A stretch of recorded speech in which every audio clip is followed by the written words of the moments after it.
Well, hello! Welcome back to my channel. Just Shauna here to talk about some friggin' fantasy subgenres.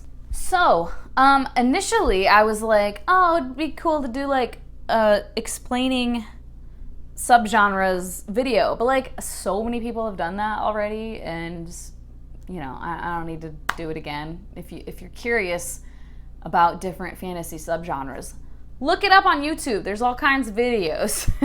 Recent ones, older ones, really in-depth ones, kind of more general ones. Yeah, I'm not gonna do that today, but kind of when I was initially thinking about this and looking up some information, I realized that I wasn't really aware of this, and I don't know how aware other people are either, because I do hear a lot of people talk about these subgenres kind of incorrectly, I guess, technically. And I'm not like, they're so stupid, they're talking about incorrectly. like, I didn't know either that there is a difference. And I might sound hella stupid if you like already are fucking aware of this. Like Shoshana.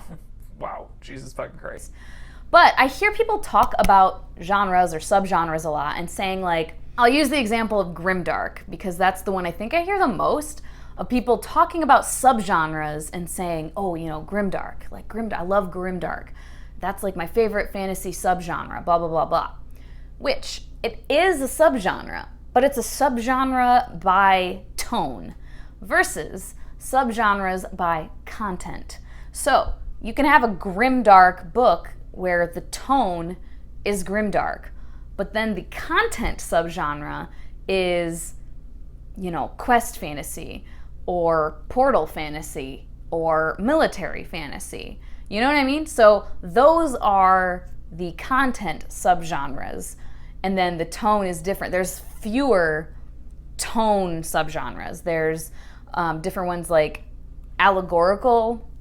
High fantasy is apparently considered a tone subgenre.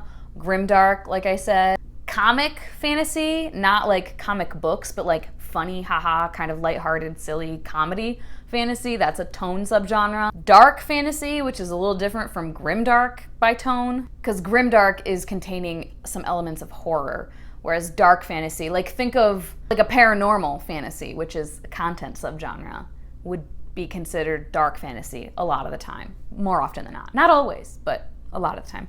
Literary fantasy, and one example I saw of this tone subgenre was The Once and Future King, and it says like a lot of classic fantasy, that tone is a literary fantasy tone subgenre. So yeah, there's far fewer tone subgenres than there are content subgenres.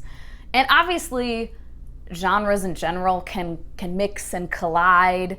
You know, a sword and sorcery fantasy could also be a quest fantasy, for example. And it could be high fantasy, but also grimdark. So all of these, whether it's tone or content subgenre, it can be a combination of a couple of these things, for sure. I mean, I think we all know that, right? Like, prime example right here is Gail Carriger. This is paranormal. There's also romance, steampunk, and Victorian era.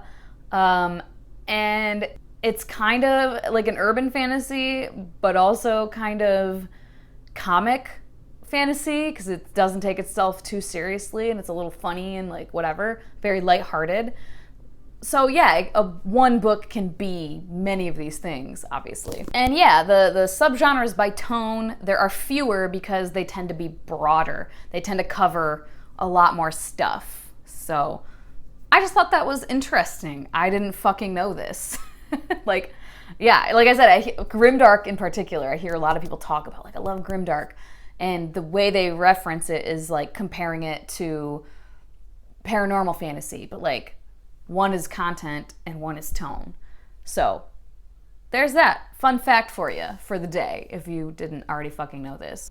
I'm gonna have a link down below for, I saw like a couple different articles and websites explaining all of this, and I was kind of learning about it. And then I found one that I thought was like a pretty good, it was pretty thorough, like examples of all these different subgenres by content and by tone, but it wasn't like hella complicated either. And it has like examples of books too to go along with it. So I'll just have that linked down below because it's a very helpful resource if you are curious and want to learn more about this. This is probably the shortest video I've ever recorded. Other than my 30-second vlogs, which, fuck, I haven't done those in a hot minute. All right, that's it. I just wanted to talk about that real quick because like I said, maybe I'm a dumbass, but I didn't really realize that this was a fucking, like, thing. There was a differentiation here, and figured I'd share the knowledge in case other people also didn't know. I'm certainly not the authority on this, and I'm not gonna pretend like I fucking am because I just learned about it. So, yeah, but check out the link if you want some more info. As always, thank you so much for your time. Hope that you guys have a wonderful day, and I will talk to you later. Bye-bye.